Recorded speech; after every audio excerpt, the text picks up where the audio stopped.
de Monterrey. I welcome you to this webinar given by the Professor Gerardo Enkerlin.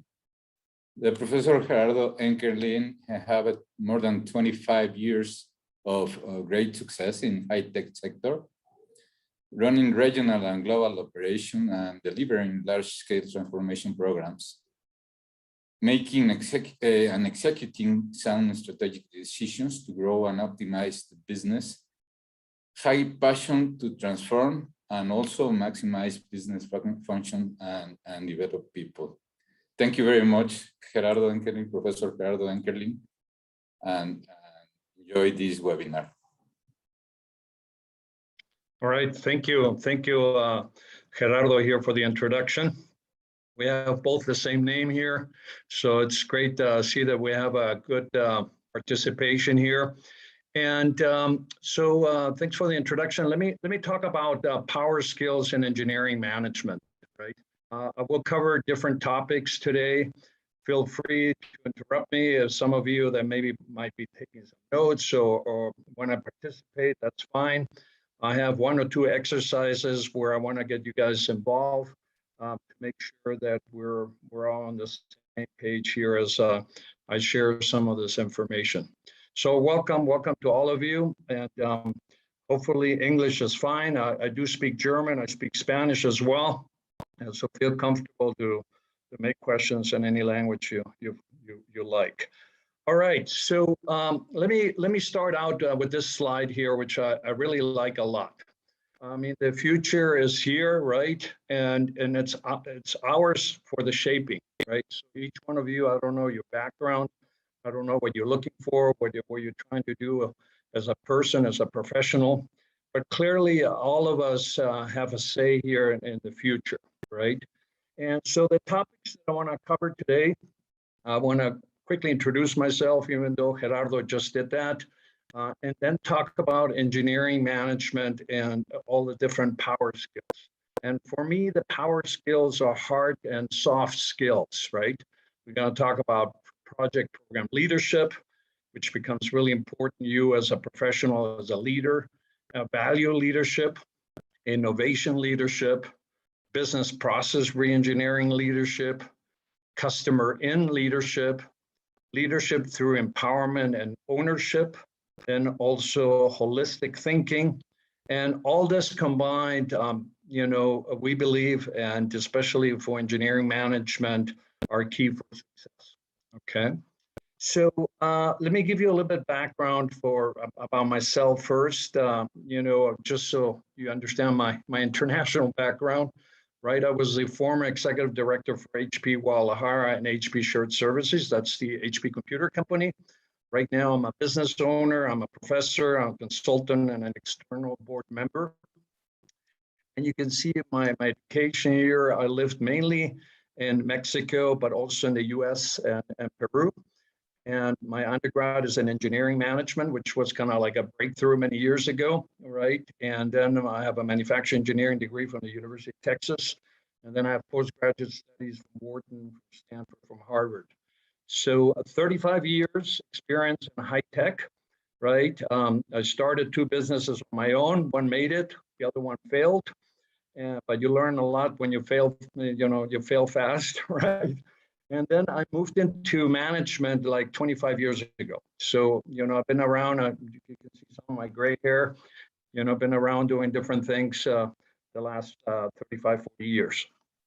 Okay, so that's, you know, who I am. And now let me start diving into all the different skills here. So let me ask you, and maybe you just want to think on yourself, or if you want to type it in the chat, you're more welcome to do that. So what makes a company, a country, an organization in transformation and innovation and it's successful? Any thoughts from anybody? Well, let me, if you think about it a little bit later on, you know what, for me, it's two or more people working together, delivering a specific result or objective, right? I've lived in many countries, I've worked in different companies, I've done different things, but at the end, everything gets done by people, right? And companies, countries, organizations, the more you find out the equation on how people work together to get their specific results or objectives, that's where you see success. I believe that's the difference between developed countries and underdeveloped countries. That's the difference between companies that are really successful and not successful, and so on. At the end of the day, it's people that make things happen. So let me share some of those power skills that become really, really important. And why are they important? Because these are some of the symptoms you see today, like in some company. On one side, you see people, well, that's not my problem. It's great. It's on the other side of the boat. I don't know if you've seen this cartoon before, but it shows what happens in many companies, right? Where some people on one side are, just content, happy, and the problem is the other one, but everybody's on the same boat, right? And you know how that story is going to end, right? Another way of how people look at companies, where there's people in one side of the boat, there's a lot of water coming in, and the other one, they're so busy they cannot even look. They're trying to, move faster and faster and get things done, right? Or, this situation where everybody's working hard, but nobody's moving in the right direction, right? So a lot of challenges that exist in companies and countries and organizations. And there's where engineering management, can play a really important role, right? Why is this important? Well, the competition is for us, right? It's getting harder and harder. Competition is getting more and more aggressive around the world. Now we're in a global environment, right? And the more tools you have, the more skills you have as a professional, as a leader, you can, clearly meet your company goals, your country goals, and what are you doing to offset the competition that exists out there, right? And so let me start diving into and peel the onion a little bit here. So for project program leadership, that's the first one, becomes really, really important. Everything gets done with a project, right? Any transformation in any company, in a country, it's a project. So the more project management experience you have and have the skills to working together, developing things, working as a team, it becomes really, really, really important. And what is a project management? I'm just going to give you a little taste of it. It's really the juggling between cost, schedule, and performance or scope, right? Clearly you're there to reduce complexity. You're the conductor, like of an orchestra, for teamwork, for motivation. You're usually a can-do person. I'm, an optimist. You're visionary. You have a discipline, right? You're the orchestrator. You're the leader, right? So clearly, one of the skills to have for the future becomes really, really, really important. Why is it important? Because not everybody can juggle art and science. And project management, it's all about that. On one side, you're following a discipline, a structure. On the other side, you have to have a lot of emotional intelligence. You need to be working with people, closing activities to meet, again, time, schedule, and scope, right? Which is not easy to balance. So project management becomes one of those great tools to have in the future. Right. Now, let me move to the next one, is value leadership. Everything in a company, is related to value, right? So I don't know if you heard about the expression about business acumen. Business acumen is really, really important when you're a leader. The language of business is finance. A lot of people don't understand that. But everything that you do in a company can be converted to financial numbers, or should be converted to financial numbers. And if the language of business is finance, if you want to be a leader, an engineer, a manager, a supervisor, a director, if you don't speak that language, you're not going to be successful, right? Everything has an impact in the income statement, profit or loss, or everything has an impact in the balance sheet.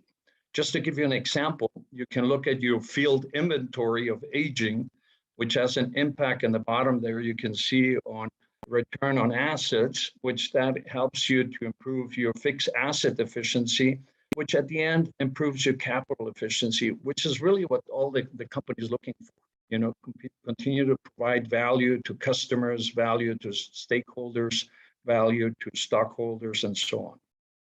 Okay, so business acumen is really, really important as you move forward, and it's part of your career. Why is also value important? Because companies, they hide. I went into internet and got this image here, which shows really what poor quality does to you, right? Most people focus on the traditional quality cost, right? Tangible, easy to measure, right? Inspection, warranties, scrap, rework, rejects. Most of us see that in companies. But all the hidden costs, which are intangible, difficult to measure, you know, those lost opportunities, they're really hidden inside companies. And most people have a hard time digging those out because they're not too visible, right? And they say approximately 50% of sales, 15% of sales are lost because of these hidden costs, which today, with margins so small and companies fighting to, and with inflation starting to kick in, you know, being able to reduce costs becomes a really, really important play to add value in companies as well. Okay. So now let me move to the next one, innovation leadership. Innovation leadership, I think it's really important because you add value through innovation. And you really, if you peel the onion in a company and you look at all the different levels, right, you can add value in an operations perspective, you can add value in the processes, you can add value in the products, you can add value in the business with customers. So wherever you look, you can innovate and add value, right? And let me give you some examples. Product innovation. I mean, you see the Tesla there on the left, the drones, and now they have these robot kitchens, right, where they make your own spaghetti. Who knows what all the automation is going to go. But clearly, we're all used to product innovation. But also, there's a lot of things you can do in the value chain. You know, there's a lot of innovation you can do in the value chain, supply chain, right? Manufacturing, purchase and distribution, marketing. You know, it's now with blockchain technology, the cryptocurrencies, right? Everything is becoming digital. So a lot of value can be added into the value chain today. And clearly, you know, having those skills, innovation skills, to be able to not only improve things, but improve things, adding value makes a huge, huge difference. Okay. All right. Well, let me move on here. And the other one, the leadership skills to have is business process engineering skills. I just talked about the value chain, but you know there is a lot of business processes in companies.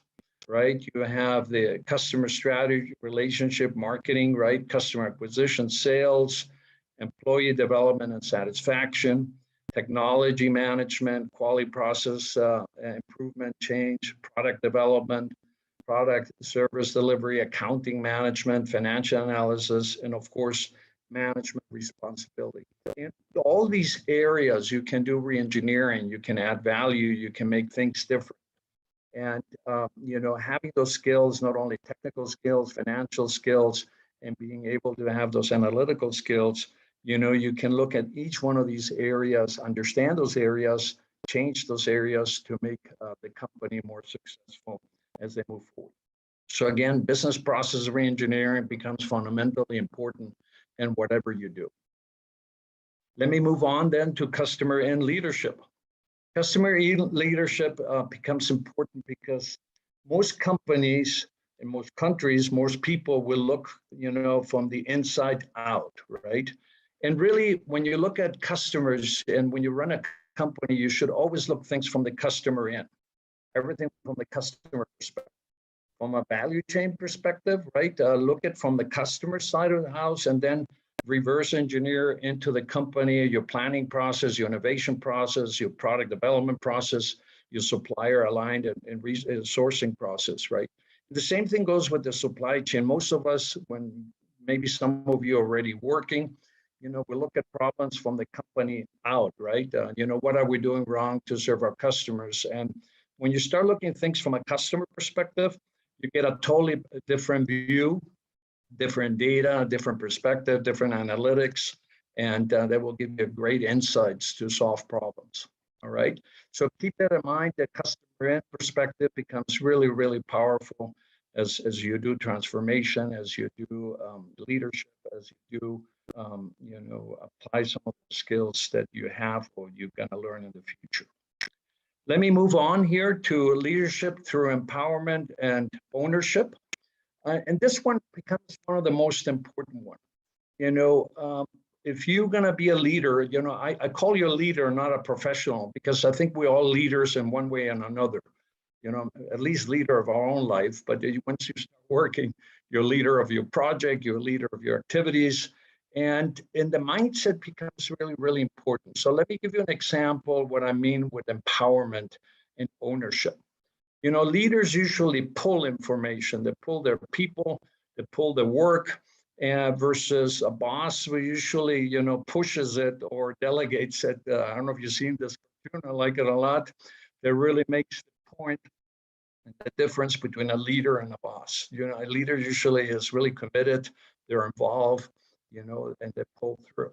And why is this really important? Because once you start working, or maybe some of you are already working, usually most companies are organized like this triangle here, right? Usually, the L1 leader, you have a worldwide leader of an organization, a country, a company, and then you have an L2, L3, L4, and so on till you reach the individual contributor. The blue, purple triangles amplify, they represent 24 hours in a day. And so we all have 24 hours in a day. I was executive director, a big company managing thousands of people, right? So, but you still have to live, right? You still have to sleep, you still have to eat, you have to do your things. You only have 24 hours in a day. So what you do, you delegate to your L2, the L2 delegates to L3, and so on, right? Because there was a time in my career I was managing maybe 300, 400 projects. There's no way that a person can manage all that by themselves, right? You have to delegate that inside your company. But what's important in most companies, you have the org chart, that looks like this pyramid, and the objectives, the priority, dividing the work, the one team gets delegated from the top down, right? And that's usually how most companies work. But the magic of leadership is that you actually, in empowerment, is that you actually turn this pyramid around. And you as the individual contributor, you as a manager, you as a director, you take ownership of your project. You are like the little CEO of your own project, of your responsibilities.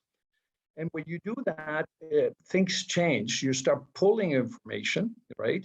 You pull information from your manager because you have to manage down, but you have to manage up as well. And you take accountability, which is another important things when you're managing a project or where you're responsible for a team, you take full accountability. And what I'm trying to depict here, maybe some of you don't have the skills yet, but it starts with your mind, it starts with your mindset and how to learn how to do that. And once you become responsible for your activities, you can actually make a big difference, not only in how to implement it, but also the information you have, how you pull in resources, how you pull in help, and how your managers or the people you report to look at you. And these are some of the skills that you have to be really successful. So believe in empowerment, take ownership, look at your job, not only from your perspective, but have a more holistic view of your job, more like you would be like a CEO, right? Here as a CEO, you are, a CEO has different departments. A company usually has different departments. You have sales, you have marketing, operations, R&D, which is research and development, HR, finance, legal, right? So when you look at your job, look at from all those perspectives. Don't look. Most of us usually start in operations. Maybe some of you are in R&D. Maybe some of you are in marketing. We're usually in one of these functions here.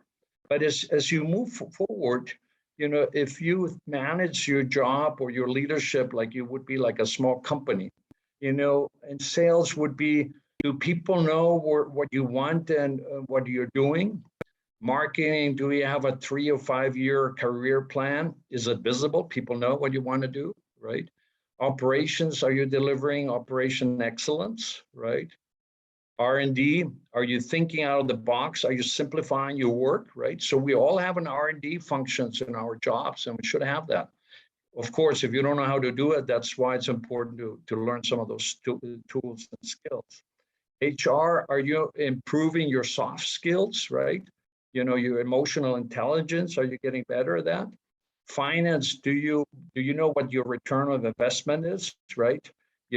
For instance, in HP, what I would do, and it becomes really, really important, I would ask people, do you know how many computers HP needs to sell to pay for your salary, right? And then when people did the math, they said, oh my God, they have to, sell 500 computers a month to pay my salary.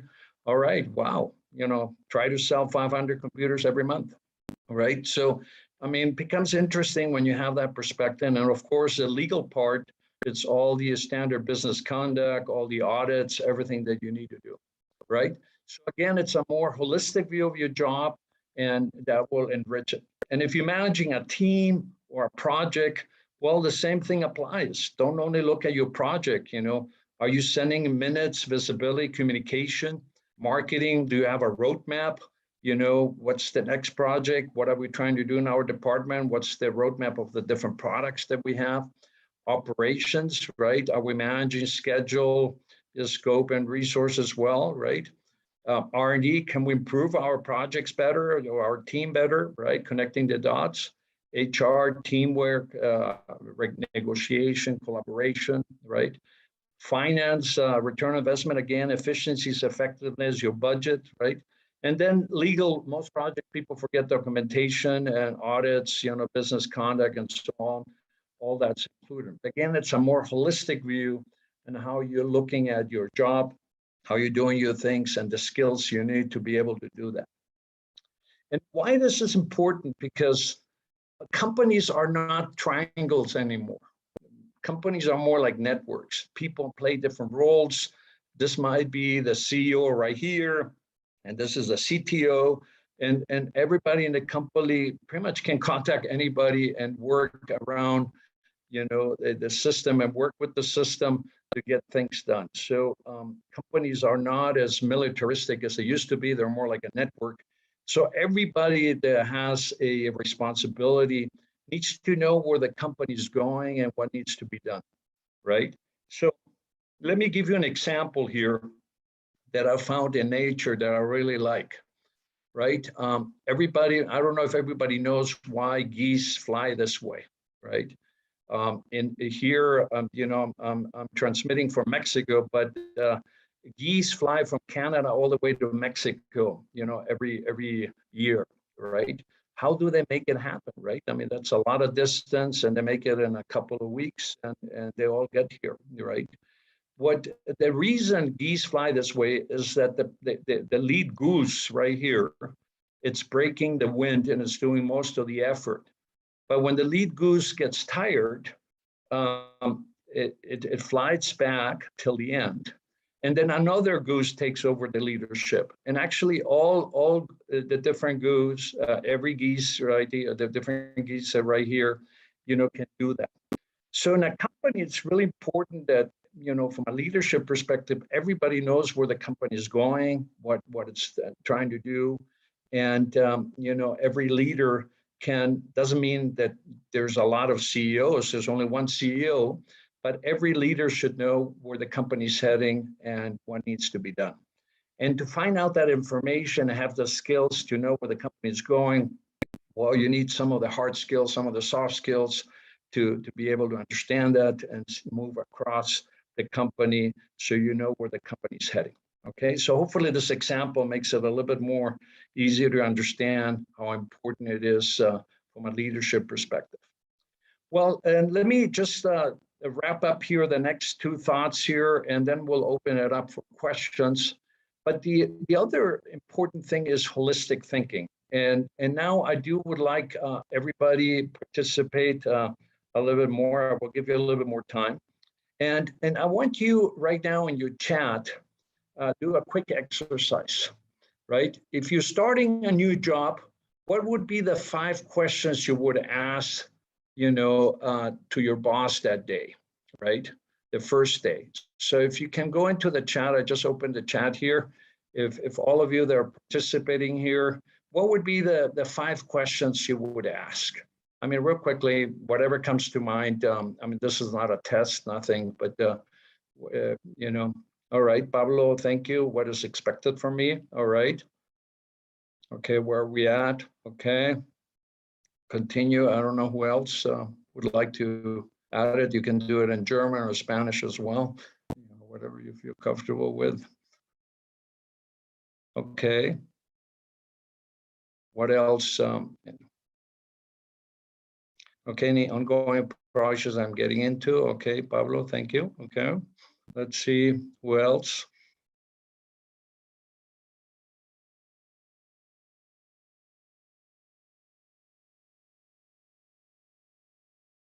Anybody else? Or if you want to verbalize it, that's fine too.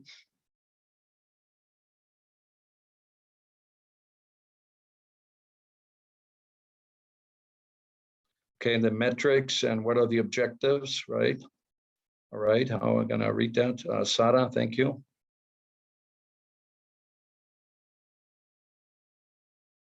Okay. How can I contribute more?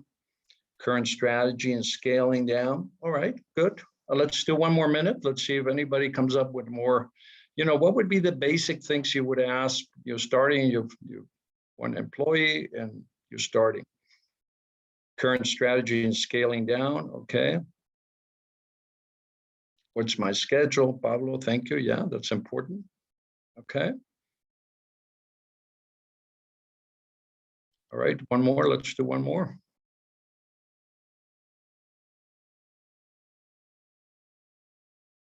Who will I be working with? Yeah, really, really important.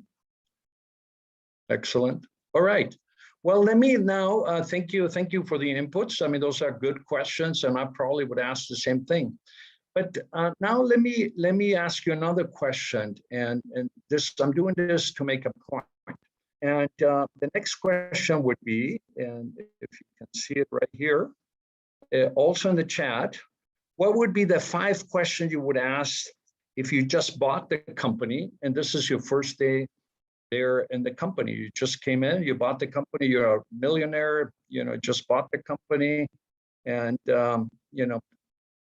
some people told you it's a great company, and you started your job as a new owner of the company. What would you ask?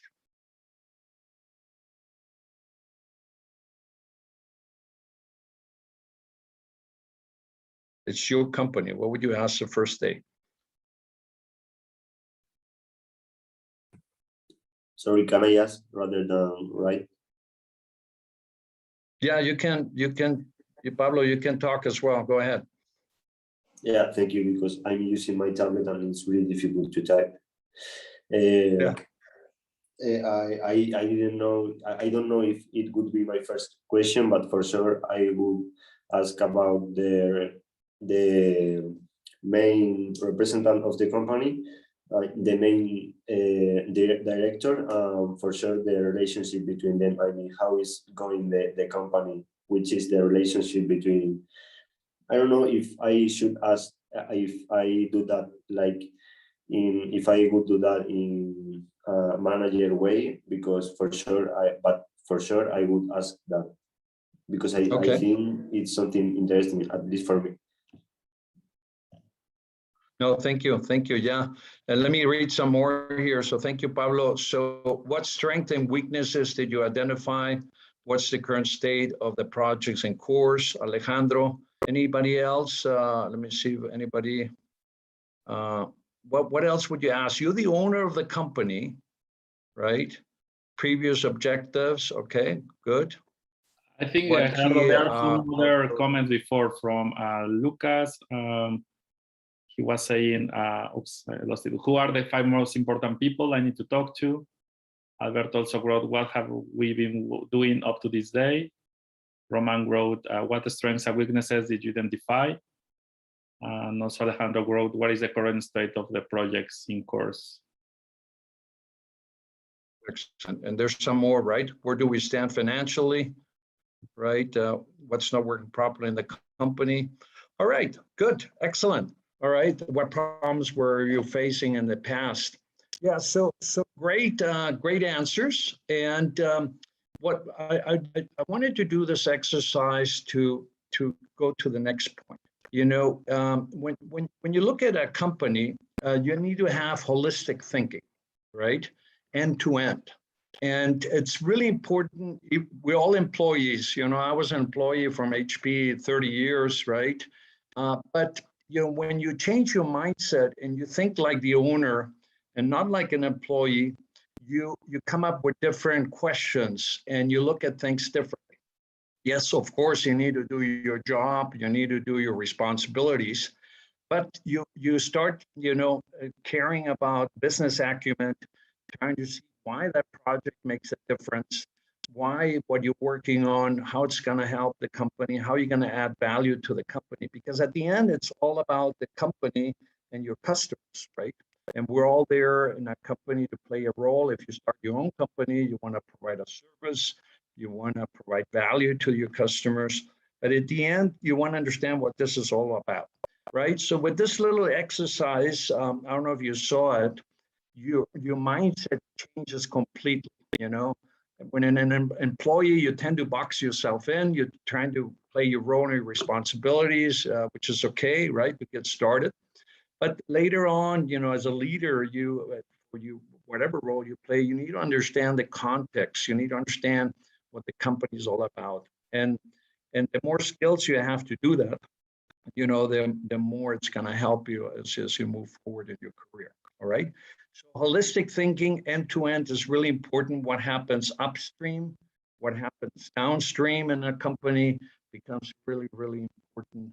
That you always think like that, and that will of course help you for teamwork. That will help you to manage projects better, because you will be able to work better with all the other teams and factor in all the stakeholders and what is at stake. All right. Well, with that, let me finish, and I wanted to leave some time here for questions and answers. But let me move to the last slide here. You know, the Master Engineering Management, you know, there's a lot of things that, you know, we're teaching you at Tec de Monterrey. It's really finding a good balance from the different power skills. For me, there was our hard skills and soft skills. Today, I shared some of the hard skills, right, that you need to know, like project management, business acumen, but also soft skills, right? Again, project management.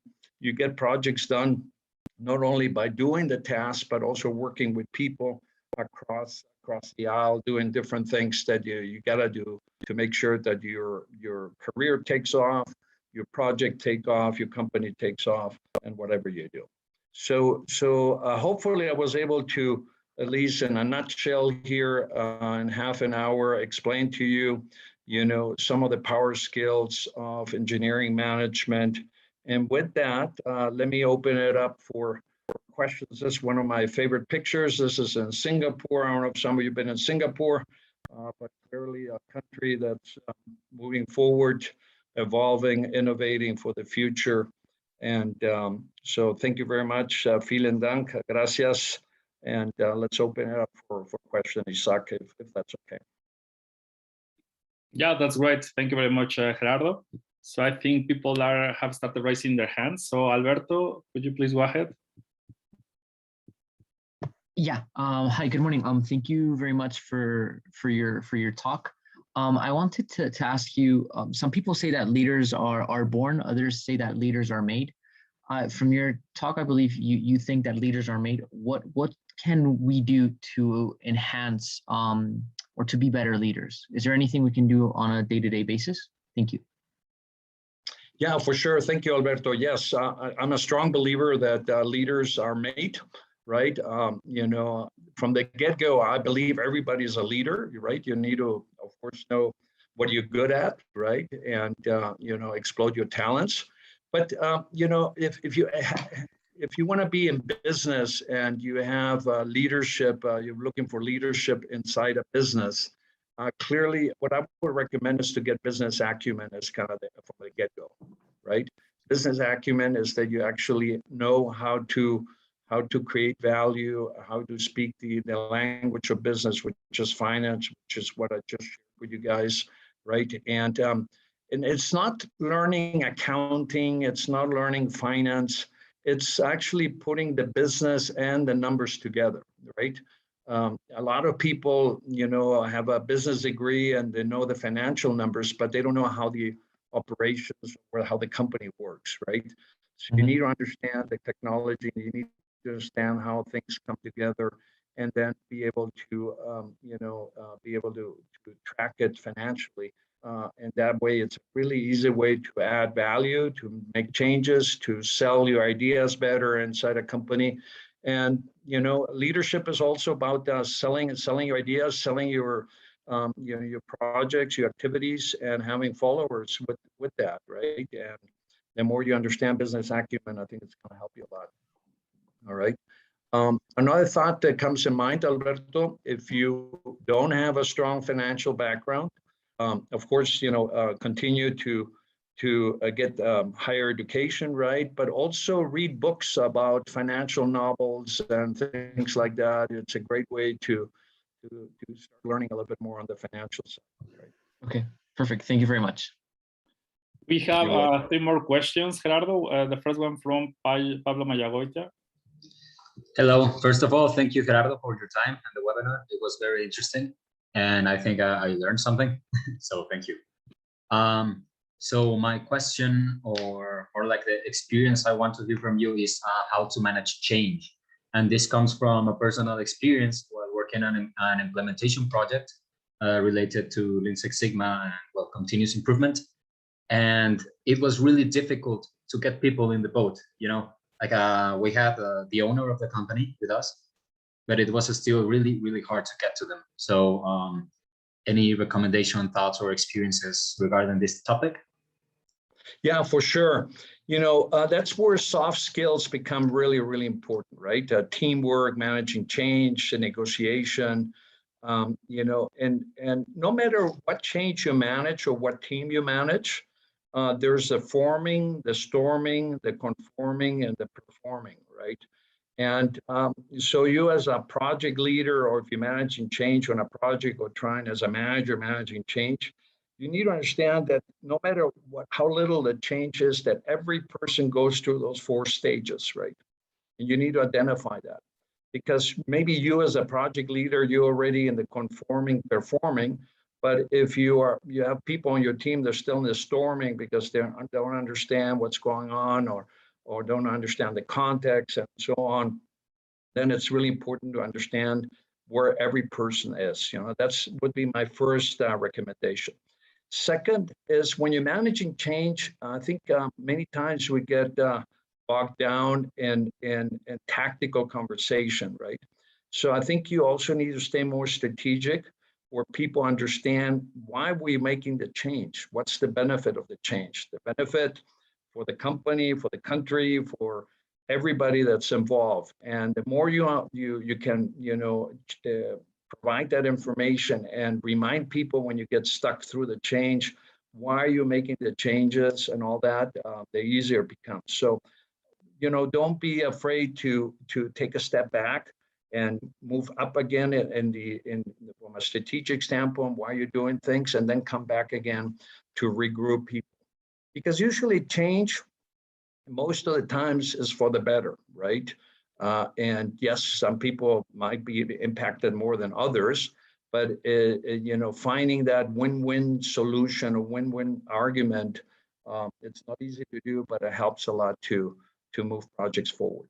Okay. Okay, thank you very much, Gerardo, for the answer. Yeah, you're very welcome, Pablo. All We right. also have a question by Roman. Okay, Yeah. Roman. Thank you. Nice to meet you, Gerardo. Nice meeting you. Thank you. I would like to hear your opinion about those questions you made to us. Like, for example, those 5 first questions you would do the first day of your job or something like that. All right, so I answer all the same things that you answered, right? Now I have a little bit more experience and I've learned many more things over the years, right? And I think again, what you need to ask what things are for, right? And when you start in a job, you get hired in a position. Of course, you need to be able to do that job and do it well, right? That's why people hired you. But my point a little bit earlier with this exercise is that you understand why that project or your role is important for the company and how you contribute value to the company. What are you doing for the company? Because if you're just there from 9 to 5 and you just do your job without understanding the context, then you're going to get boxed in. And that's not how you add value. That's not how you move up in your career. That's not how you really make a difference for the future as a leader, right? So always understand context, understand the big picture, right? But you still have to do your job, right? But what I've found out in my career, then most of us, when you start a job, after a year, you can probably do your job. If you have a full hand, and let's say your job, you need 5 fingers, right? After a year, you can do your job with 2 fingers. So the question is what you do with the other 3 fingers. Most people try to find another job or try to do something different. I would highly recommend that you use that job to understand the context, the other finger to keep learning, keep learning new tools, new capabilities, new skills, new degrees or whatever, because that will help you. The more tools you have, the more solutions you can find, right? And then the third one is volunteer to do more work. Try to work in the areas, what I call the white spaces and la tierra de nadie, places where nobody operates. Where most people don't want to do the work. It's because it's between departments or the different activities, right? So, so be wise how you use your 5 fingers, in your job. And coming back to your question, I probably would ask the same questions. My point is, then the next day I would probably ask them once more as an owner, right? Because that's important to understand the big picture, right? Thank you so much, Gerardo. Yeah. Nicole, would you like to do your question now? You're the next on the list. Yes. Hi, Gerardo. I wanted to ask one of the things you mentioned about the questions you should ask when you first come into the company was to kind of figure out the financials and the financial aspects and I guess the funding that goes into these actual projects. And based on my experience, I feel that people are kind of uncomfortable, I guess, answering these questions or even talking about the money in itself. So I guess how would you go about actually asking this or figuring out the financial state of the company? Yeah, good point. Most of us are really uncomfortable to talk about money. And my recommendation, if you're managing a project, that you include somebody from finance in your project. Because I think everybody in a company will know that a project needs to deliver value. It's not just getting things done, right? It needs to have an impact. If not, why do it? Why spend resources if it's not going to have an impact for the company, right? And so the best thing is to involve somebody from the finance department. They should be part of the project, or at least look at the numbers and everything else. And that way you get people involved. And the bosses or most companies, they think about money, or they should be thinking about money, because that's how you keep score in a company, right? All of you know we don't work for free. We don't do things because a company doesn't make money, not because of capitalism and all that. You can put all that aside. If a company or even an organization does not have money, it will not exist. Companies do not exist just on wishful thinking, right? Or goodwill, right?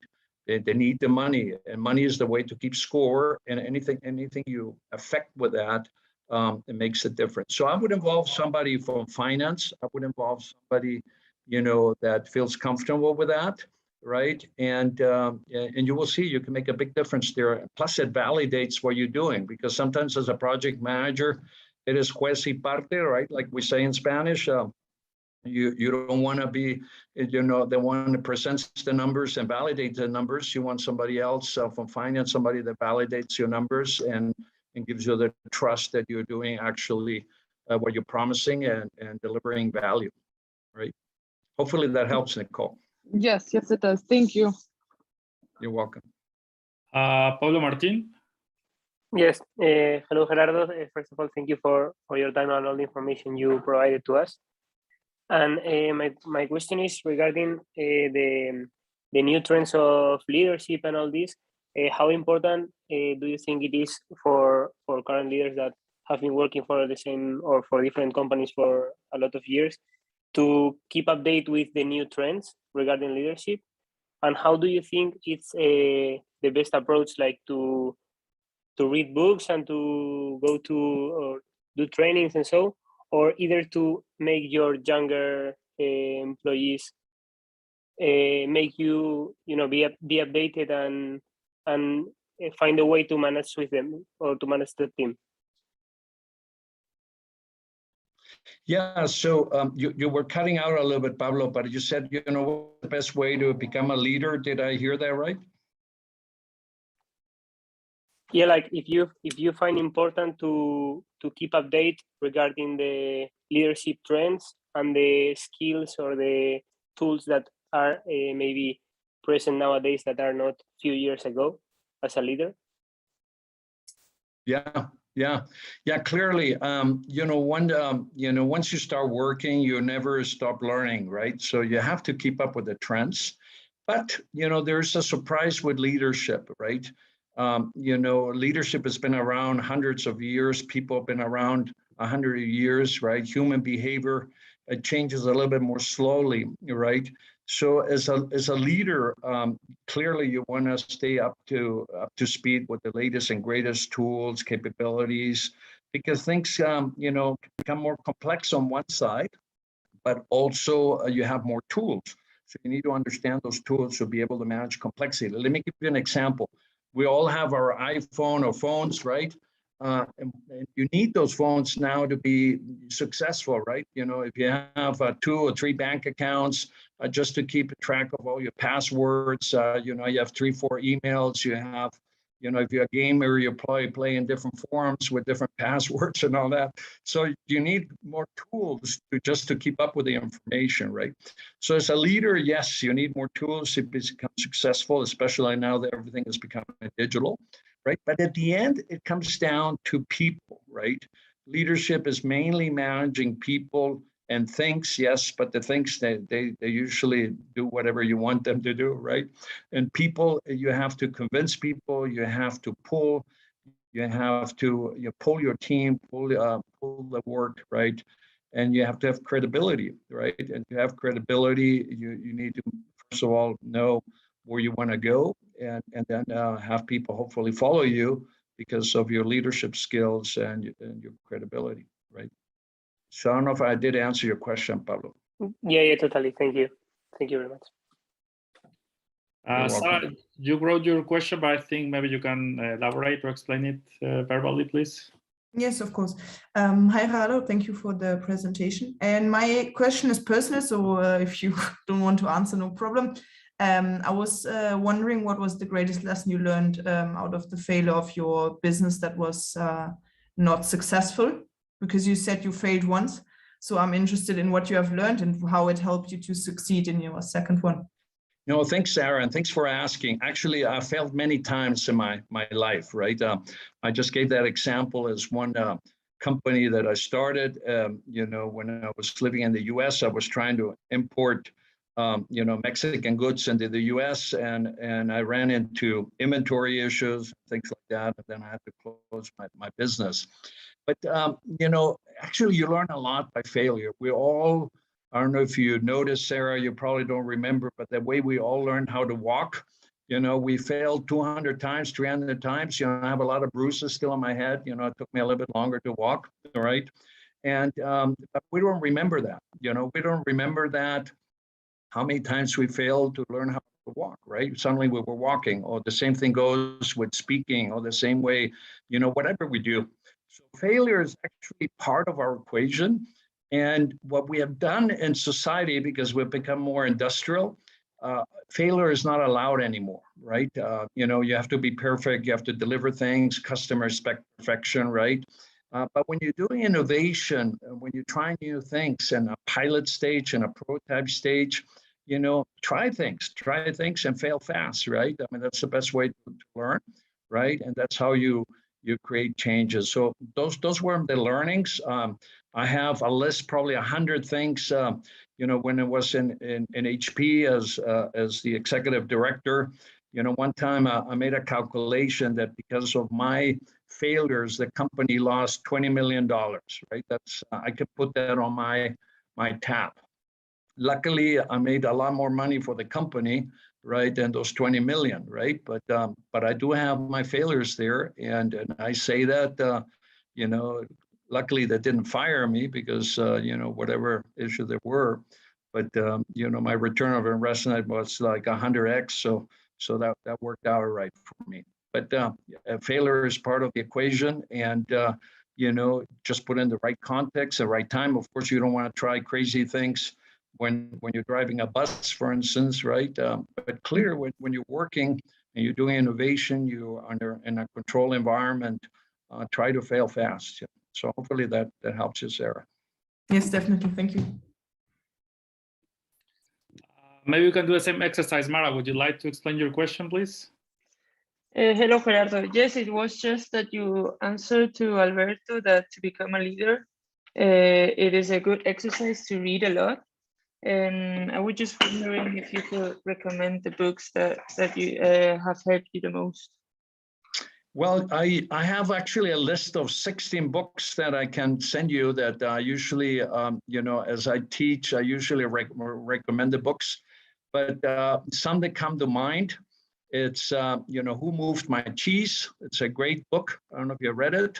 Another one is 7 Habits of Successful People. I don't know, from Stephen Covey. I don't know if you have read that book. Highly great book to read. Another one is called The Secret.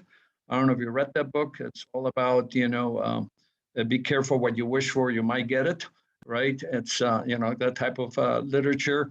And then there are many more. There are many more books that I highly recommend reading. And, The Search of Excellence is another great book that comes to mind.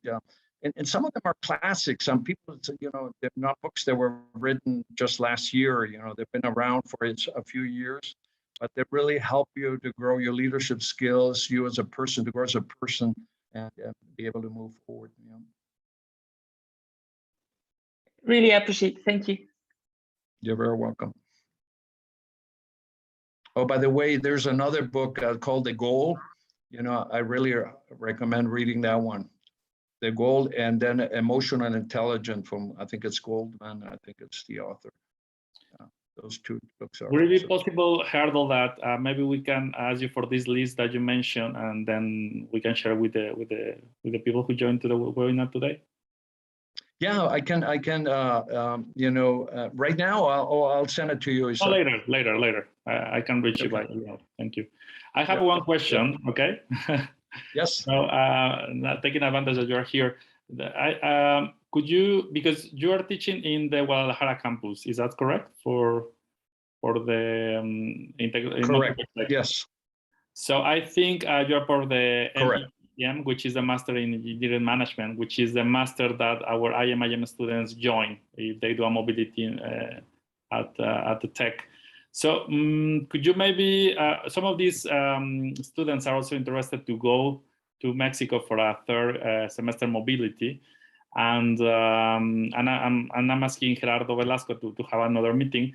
But maybe if you could have a short comment about the topics that you teach there, or the things that they can learn there, maybe it could be useful, Yeah, so I teach different classes right now, not only in IMIM, but in general in Tec de Monterrey. And IMIM, I teach executive projects, really, company projects that most of our students need to do. So we partner with a company and they do a project, and I usually a part of their kind of guidance, right? Sponsor kind of from a tech perspective to be able to be successful with that project. But I also teach strategic, strategic planning. I teach innovation. You probably found out that my passion for innovation, that I teach that, right? And also and project management. So those are kind of the 4 areas that I get involved with tech. And of course, mi tocayo here, Gerardo Velasco, he covers many other topics. So maybe Gerardo, you want to mention the ones you teach and you cover besides leading the MEM program. Gerardo had to leave because he had our meeting. He just okay. Oh, okay. Sorry, I didn't see him here. Okay. All right. Yeah. So Gerardo Velasco, he is the chair for the MEM program, the dean for the MEM program, and he teaches a lot of the classes there as well. Okay. That's right. So probably I have seen. I think they will take these business innovation projects, and I think that's the one you were referring, that you are kind of a mentor, right, to solving something for a company. Okay. Correct. Great. So I think we're running out of time, but I'm not sure, guys, if you have any last question that you would like to address to our guest speaker today. Gerardo, only one last question. Sorry, Pablo, go ahead. I would like to make a question, if I can. Do I have time? Yes, I think we have time for the last 2 questions, Pablo and Sarah, if that's fine. Okay, thank you. My question is, you were talking before about the successful, the company at the end is the team working together. I think this is really, really important for me. At the end, you have a really background, so if you say that, it's because it's really important. So I would like to make this question in both directions, like if I'm applying for a job or if I have to hire something. At the very beginning, the curriculum, the CV, is really important because they can check your background, but at the end, I think the people appreciate you for who you are, rather than your knowledge or your skill. So how that issue is taken into account in the companies, or what can we do to be prepared in advantage? Yeah, so great question, Pablo. The most important when you're interviewing is be yourself. I mean, there's no question. If you're trying to be somebody else, like somebody told me once, be yourself, everybody else is taken, right? So be yourself, right? Your strengths, your capabilities, your personality. If you fake, it comes true. Most people pick it up real quickly, right? And then it really comes down to also your background, your experience, the things you've done, right? Companies are, right now, most companies, when they hire you, they're already behind 3 or 4 months, right? And that's why, they're trying to fill that job, right? So you have to hit the ground running, right? So the more experience you have, the more things you have done, the more you can actually share the things you have done. Projects here, little things here or there.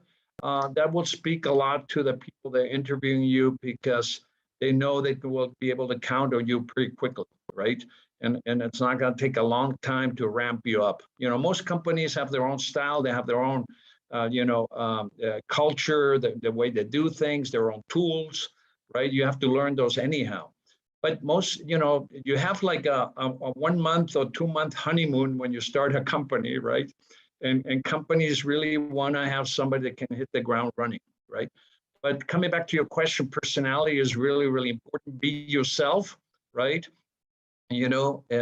Share share your perspective, the things, your passions about life and why you want to work in that company. Do your research, prepare yourself for the interviews, right? Know a little bit about the company, know what the culture is, what people like, dislike.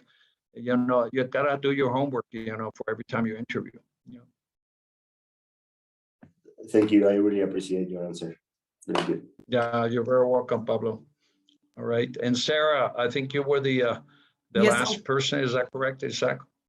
we won't bother you with more time. So I finish only with the question because I'm a great fan of Singapore too. If there's any collaboration in the tech that you have with Singapore, are you working on project in Singapore too? Or is there a specific reason why you choose this picture? No, I was in Singapore a few years ago. I loved it. No, I used to have people working for me in HP in Singapore. I was there many times, right? I love the country, what they've done over the last 50 years, right? And yeah, so I just love the picture. Okay, yeah. Thank you. Yeah. And by the way, you can see my email address there in the bottom, and my phone number. And actually, the email actually use this one here. Let me change that a little bit here. I noticed that I did change it on this slide. It's technow.mx. There we go. So just use, feel free to contact me if you have any other questions or you want to use me as a mirror or sounding board. More than happy to help out. You know. Thanks a lot. Well, thank you guys for your questions, and a special thanks to Gerardo Enkerlin, who is our guest speaker today. I think it has been very valuable. So on behalf of the IMIM team, Gerardo, thank you once again for accepting the invitation, for sharing your experience, right, with HP and general in engineering management with the people attending this seminar. And we hope to see you soon, you know, maybe in the next years, also delivering more seminars or other topics. And of course, in one of the IMIM meetings that we'll be hosting, we will be in touch about that. So thank you. And if you have time, maybe you can wait for me 5 minutes, I'm not sure, or I can contact you later. No, that's fine. Yeah. I can stay. So vielen Dank. Thank you very much. Muchas gracias. Nice meeting you all. And, you know, looking forward, hopefully, you know, that our lives cross in the future. Okay. Adios, muchas gracias. Thank you very much, Gerardo. Thank you very much. Bye. Thank Take you care. very much. You're welcome. Bye. Adiós, gracias. Hasta luego.